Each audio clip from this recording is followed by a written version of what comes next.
Yoo! What's up mga kulanat? And today's vlog, manood tayo sa aking anak na naglalaro sa kanyang gitara. So let's go!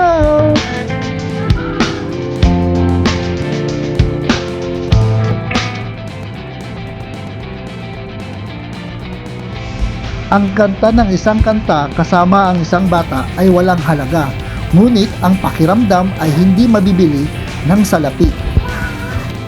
Mga par, hinayaan talaga namin maglaro sa kanyang sarili to explore his dreams and imagination.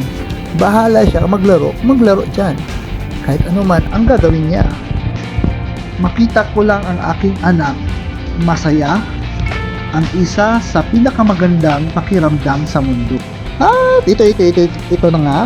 Parang nagsasawa na siya sa kanyang paglalaro ng gitara. Kinuha niya ang kanyang monster truck.